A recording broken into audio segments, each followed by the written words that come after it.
everyone. Welcome to this episode of Grasp Confidence Podcast. Today, I have the pleasure of interviewing my friend and colleague, Dan Simon. Dan is a transformational coach, consultant, speaker, and former educational leader with over 30 years of experience.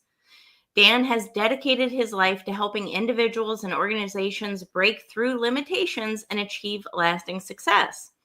As a former high school principal and superintendent, Dan's leadership helped High Technology High School earn the #1 U.S. high school ranking in the U.S. and World Report.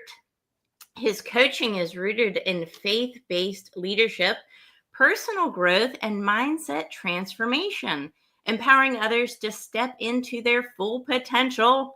I love that. Mm-hmm. As a dedicated husband and father of 6 and grandfather, Dan's journey of overcoming self-doubt and embracing confidence fuels his passion for guiding others. In this episode, we will explore authentic leadership, breaking limiting beliefs, and unlocking human potential. Dan's wisdom will inspire you to lead with confidence, faith, and purpose. Dan, welcome to the show. Yeah. That was a heck of an introduction, Tara. Thank you so much. What a pleasure and an honor to be with you. Thank you. Yeah, I'm really honored to have you on the show today. So just for everyone's, background and reference, Dan and I know each other in real life, right? Mm-hmm. We didn't just meet on the podcast. We know each other in real life. Yeah. You are the chapter president for the Raleigh-Durham chapter for C-Suite for Christ, mm-hmm. which I am a leadership member in that group as well. Yes. And I've really enjoyed getting to know you. As a person, as a friend, as a mentor. The first time we ever met in person was the very first meeting for our chapter, and you gave this speech, mm-hmm. the keynote speech. I was hooked. Oh, I was hooked. Thank you. So thank you. Yeah, I mean, you have been a gift to me and to our chapter as well, Tara. Not just for your faith-based confidence that you give to everybody that you work with, but your knowledge in the field as well. You have really helped me with some consulting on book and TEDx and all the other things that you do as well. So I'm grateful for your friendship, and I know this is just the beginning. So I'm excited about that. Yeah, it's really inspiring to, be around other people who share the same values, who support each other, and more important than that too, just it's iron sharpens iron. I feel. When I hang around our group, just sharper, ready, more prepared, right? Because there's so many challenges in life, and, confidence is a mutual topic that we're both interested in. I think everybody on some certain level has had to overcome some type of confidence issue, right? Oh, sure. It's one of those things that not a lot of people talk about, but so many of us go through, mm-hmm. and it's really hard to navigate by yourself. And that's another reason why I really enjoy our group specifically is, again, it's that iron sharpening iron, and it's just so uplifting and encouraging. So I just wanted to mention that. But, you're doing all of these amazing things, right? Mm-hmm. You're speaking, you're, the president of our chapter, you're consulting, you're coaching, you're writing a book.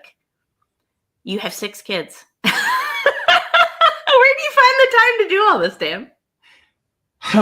I think I've been one of those people who, in fact, recently there's been a lot of articles popping up in my feed about the myth of work-life balance, right?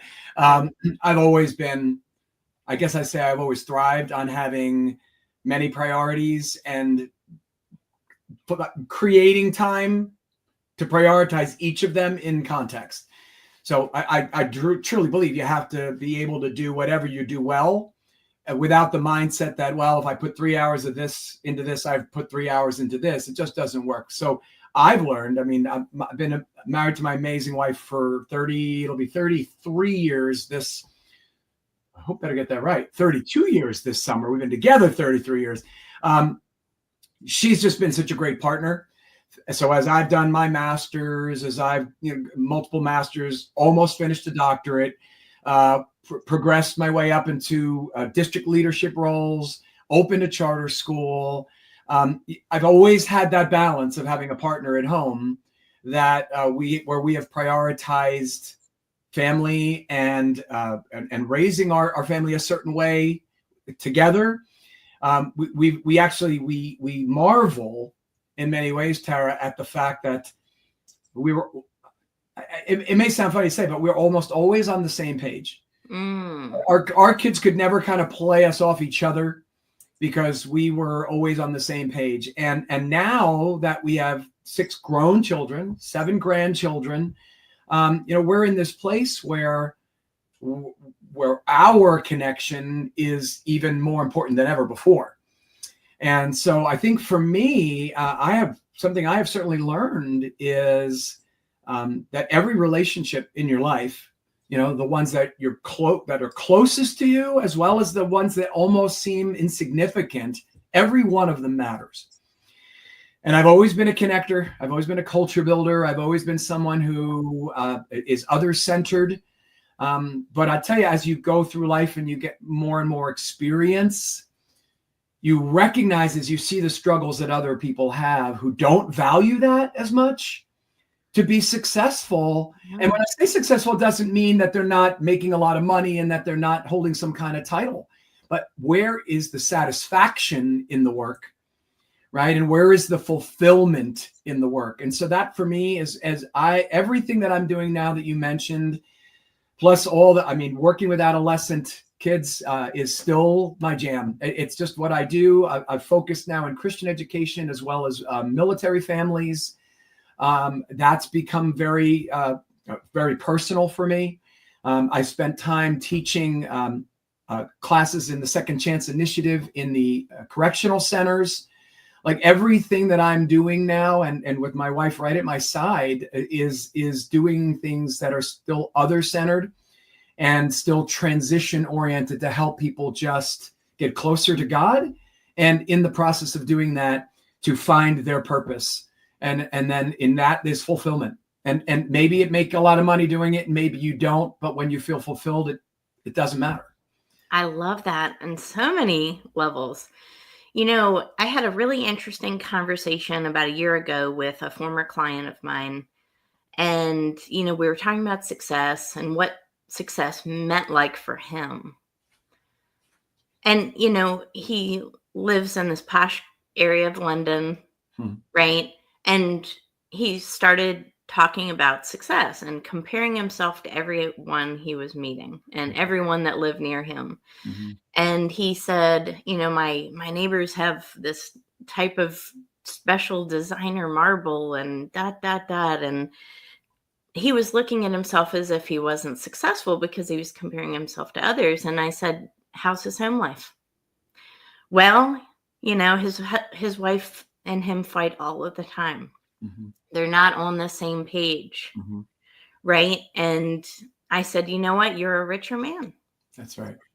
That's right.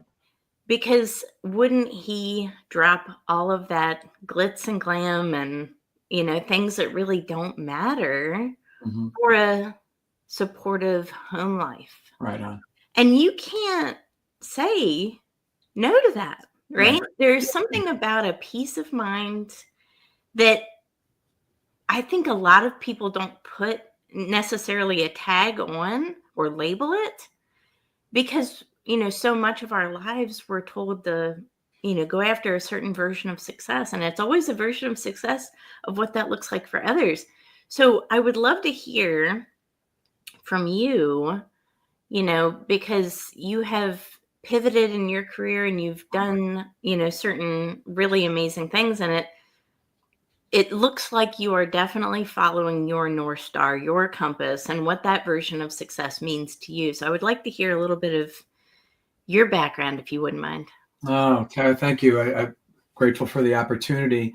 I think what you're talking about as well is it's the definition of what faith in God is, right? I mean, he's the only one that can fill that hole in our hearts of, wanting to have people, let me say it this way, always seeking satisfaction in something and never really being able to find it, right? We're always looking for the next thing, or we're always looking for the bigger thing.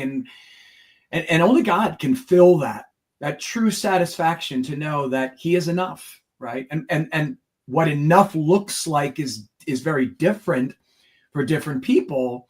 Again, it's not necessarily about a title. It might be. It's not about wealth. It might be, but it also is individual to every single individual. God's created us with different talents and with different passions. And this is what I teach with my adolescents when we go through vocation, college, and career discussions. College isn't the only path.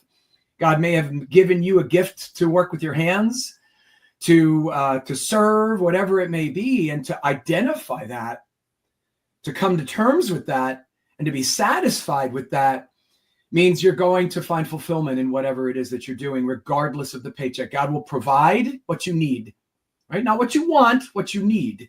And then when you, again, come to terms with that and are satisfied with that, all the other boundaries, all the other barriers break down, and you can just be free to be and do what God's called you to do. And in my background, there are several stories. We don't have time for all of them, but I've recently shared, Tara, with someone that I think I shared it with our group, actually. I haven't had anxiety, really, I would say, in probably 5-6 years about what's next, about, what might happen in my life, in the life of my family. And it was when I finally came to the realization, after a number of pivots in my life, as you described, where I wasn't sure if this was the right move. I recognized that in those moments when I was probably more than any other time, when I was challenged, when I was unhappy, nervous, maybe even depressed about something that was happening in my life at that time. When I look back now and I fast forward past that event and I see where God placed me after that, I recognized God was using that time to shape me, mold me, prepare me for what he had in store for me next. And so when I came to that realization finally, after looking back at all the times in my life that he was faithful to follow that same pattern, I recognized that when I'm in that, I don't have to like it. I don't have to love the situation that I'm in, but I find joy and peace in knowing that just like all the other times before, God's going to use this to teach me something, to bring me out of it prepared for whatever he has in store for me next. So I just have to be in that moment, be in every relationship, be in every challenge and step along the way that's going to be bear fruit on the other side of it. And that, going back in my life, is when I retired early after 25 years in public education to open up a charter school. I took a little bit of a hit on my pension, right? Because I was so young. I was only 47 at the time. I'd been a superintendent. I'd been a principal for over 15 years. And that charter school situation didn't end up being what I had kind of hoped it would be. But now I couldn't go back because I had already stepped away from public, was already collecting a pension. I couldn't go on with the charter. It was open and it's thriving, and I was happy to hand it off to someone else. But God led me to 2 opportunities coming out of that. I got into Christian education, which I've been involved in ever since. And now I'm doing work for multiple organizations in Christian education, consulting and coaching. And it got me involved in the private college and career counseling, which has also now blossomed and grown. And then when you put the 2 of those worlds together around and connect the military support to it, like I'm right where God has always intended for me to be. But if I look back and I say, gosh, if I changed that, or if I did this differently, or if I changed, I wouldn't be where I am right now. So I think that's where, if people want to take a lesson out of our conversation today, Tara, it would be like, you can't look back on anything with regret. Any decision that you've made, any experience that you've had, no matter how difficult and painful it is, you are where you are right now because it's where God wants you to be. So look, seek him and say, what is it you want me to learn right now, to do right now? Who is it you want me to impact right now? And when we begin to kind of bring God into the everyday presence of everything that we do, everything changes for the better. Oh my gosh, so much wisdom there. You talked about a debilitating condition which so many people are facing right now, and that's anxiety and depression. Mm-hmm. And, when we think about anxiety, it's a worrying of the future. When we think about depression, it's ruminating of past events, neither of which you can change at all, neither of which benefits you by thinking about them, right? But you kept mentioning this word now, now, now, now, now, now. Mm-hmm. And, the powerful thing, when you anchor yourself to the present, to the now, you don't think about the future. You don't worry about it. You don't think about the past and have regret, as you say, right? You're anchored in the present. And that's a mindset that can be achieved through gratitude. Yes. And as you know, as I've talked about gratitude, for me, it's a direct conduit, anchor, Right. not only to the present, but to the higher power, to God. Mm-hmm. And I know that when you do this as a lifestyle, it does relieve anxiety and depression long term. So what we're talking about is really relieving us of the worry, the regret of life, because as you say, everything that will happen will happen. Mm-hmm. What you have control of is right now. We can't live in the past. We can't have regret. It's not serving us anyway, right? Mm-hmm. But it's to have the faith that we're stepping into the person that God has created us to be for the purpose he has designed us for. So powerful. Right on. Yeah, I think that, and that's why I also mentioned the people that you're with right now. Yeah. Because I think that more than anything else has been I've always been a people person. Yep. I've always been very much an extrovert. I've always, in fact, it annoys my wife to no end at times that I just can just walk up to somebody that I don't know, start a conversation, and but again, it's a gift, right? It's a blessing God's given me for a purpose. And I found that the more that I connect with people, like it's, oh, well, I actually know somebody who does that. And then I can put those people together as a connection. And I have been blessed in the work that I've done since we moved to North Carolina 3.5 years ago, to meet the people that have made introductions for me that have led me to so many of the opportunities in the work that I'm doing right now. And then you begin to establish yourself as someone who, high character, Yep. right? Reputation. You do what you say you're going to do. You're fair. You're attentive. That's enough for people to start passing your name on to others and saying, if you need somebody to talk to about that, or if you're struggling in that area, I've got somebody I want to recommend to you. And as I look at my contact list continuing to grow, my network list continuing to grow, I see it as such an incredible blessing. And every one of them, I'll circle back and go back to, where did this chain begin? And I'll never forget, like almost all of these things that I'm doing now tie back to a conversation I had after leading a Bible study. It was just a small group study. I had a conversation with one person in that group. As a result of that conversation, he said, there's someone I need to introduce you to. That person has made probably about 12 introductions for me. And I go all the way back and I say, it's because I took the time to connect with that person that God put in front of me. And God has since blessed that beyond anything that I could have ever contrived or, tried to force to happen. And that, again, that's where that trust comes in. If God's put this person in my path, there's got to be a reason for it. So I can ignore it. make all kinds of excuses why not to make that connection.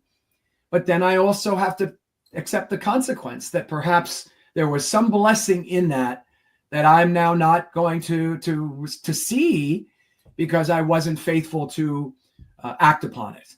I love that. You mentioned something that I talk about, which I believe is one of a very powerful way to build confidence that really nobody talks about. And that is to be a person of your word. Being a person of your word, not just keeping your word to others, but also keeping word to yourself as well. Keeping your commitments, honoring your commitments, doing what you say you're going to do. Yeah. It not only builds confidence, but it builds a sense of trust within other people. So that when you meet these new people, right, as you're describing, because you're a super connector just like me, it's another reason we get along, right? That's all right. It's like, you don't meet a lot of super connectors, but you're definitely one of them. Thanks. Your word builds on itself like a snowball. So when you introduce somebody, it's Dan's the greatest because, gosh, he helped me back when this and that. And you're just known as a person of your word. It really builds your reputation, as you go through life and you meet people that can grow your brand, your business, help you in some kind of a way. Yeah. It all starts from that point of self, that origin point of being a leader of one. Mm-hmm. Mm-hmm. What do you think about that? Well, character's everything, Tara. I mean, there's nothing that matters more. Yeah. Right. I mean, I say this when I do training for parents. I do a lot of work with troubled adolescent teens through a program that I'm working with, and I'm working with the boys and their parents. And again, all my work with adolescents, just stressing that point that says, look, you can say anything, and we as adults are guilty of this, right? We can say anything to kids. The kids are watching. They're always watching more than they're listening, right? And this goes for parenting. This goes for teachers. This goes for, any kind of mentoring situation. It takes a long time to build the trust and a long time to build the confidence that you are who you say you are. And it only takes one time to throw it away. And so, and particularly when you're in a faith-based environment, right? Because it's so easy. I think so many people that you meet that have a distaste for the Christian faith, it's because they saw someone who who says a lot of things contradict that in the way that they live, right? Talk about love or whatever, and then see them, bashing someone or insulting someone or talking down about someone and be like, well, you're no different than anybody else. So this faith that you talk about must be a farce, right? So there's a lot of pressure in that, right? Always, having to be perfect. And that's the thing, is we're not called to be perfect. In fact, the title of the book that I'm eventually going to finish, right, is Not Perfect, Just Perfect Together. And the idea is, if we're not meant to do this life alone, right? And so the idea of having people surround you to hold you accountable, to lift you up, to pick you up when you're falling down, to just share a good word, to just listen, right? We all need that in our lives. And so people want to be around people who invite that into their life. And the only way you invite that into your life is when you are when you're willing to be transparent and when you're willing to be vulnerable. And those are characteristics of leaders. I'm actually shocked, I think, because it's who I am to my core, but I'm shocked at how many leaders struggle with that. They struggle with that ability to be vulnerable, to be authentic, to get connected or close because of, again, some fear of what that might lead to or what that might mean down the road. I mean, Tara, I did 25 years in public education, and I was a strong Christian through all of that. And I never pushed my faith on anybody, But yet so many times people approached me and said, you must be a Christian. And I mean, once they opened the door, I mean, I certainly can have the conversation, but I would just ask what, and they would say just something about the way that you speak to people, something about the way you show such grace and patience with your students, just something about the way, something about the way, something about the way. And that just told me even more that character is above all else. It's what shows God's love to others through us. And it's just too easy to destroy that. So more than anything else, to me, if I'm going to be remembered for something one day, it's going to be that. It's going to be a man of character, a man of integrity, who loved well. That's and loved others well. That's more meaningful than any title, any salary, any whatever. It's the most important thing. Absolutely. And, to your point, there's a lot of talk right now about purpose. What's my purpose? Let me find my purpose. People are questioning that, and I love that. I love that conversation. But I just want to point out, to your point, what you were mentioning is it's a part of all of our purpose, regardless of who you are, to rise up and lift up others, right, to support others, right, to rise the collective. It's not just about us as individuals, right? It's about the betterment of all mankind. And it starts with us, of course. It starts with a mindset of love, of appreciation for your fellow man, right? But then it's also, it goes into your character and how you want to be remembered. Right? Not just after we die, but how we want to be remembered and thought of as we're living. What is that living legacy that we can create? And it's always going to be in service to others. It's never in a disservice to humanity. That's not a part of anyone's purpose. So I think, lots of wisdom there, Dan, that you said. Any final last words that you have? Well, I think when we talk about legacy, I mean, there's a great song. I'm pretty sure it's Casting Crowns that sings it, but they have this line in the song about legacy, right? It says, "I don't want to leave a legacy. I don't care if they remember me, only Jesus." And in my mind, that's why I'm here, right? That's why I'm here on earth. That's why I've been given the people to interact with, is to point them to Jesus. And that may be in my words. You've heard me say this at the meetings before. And I don't know who it's originally attributed to. I heard it was Augustine. It may be or maybe not. But my purpose is to preach the gospel, and when necessary, to use words. For me, it's always got to be about. I'm incredibly blessed to have the woman that has been my partner for all these years, and 6 amazing adult children that are all raising their children in the ways of the Lord. And, I'm one of 7 children. My parents taught us that. It's all well and good, but I don't want people in the end of my life saying, he was a good man, and not knowing why. To me, it has to be about, because I'm a follower of Christ, and because of that, I live out my life in a certain way, other-centered, focused on doing good and being truthful and having character and all that. So for me, it's those things are all important, but there's only one reason why it's important, and it's because of who it points to. And that's my ground zero. That's what everything comes down to. And I just pray that God continues to use me for every day that I still have breath in my lungs, that's what he'll continue to use me for. I love that. Such powerful words of wisdom. Dan, where can everybody get a hold of you? Because I'm sure everyone will need to reach out to you after this episode airs. So let us know the best places to contact you at. Well, thank you. My website's probably the simplest. It's dansimonsolutions.com.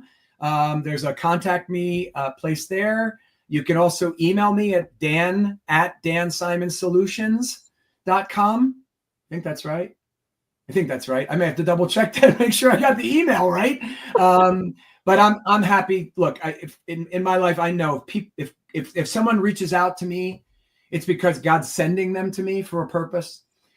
So I love having opportunities to just listen to people. And you know what, Tara, for me, I love hearing, I've just done this in the last month. People have reached out to me, and then I have proceeded to set them up and to communicate with someone else. And then they're, do I see that as a loss of, business per se? I don't care. It's not what it's about for me. It's about that opportunity where God puts someone in my life to send them to the place where they're going to get what they need.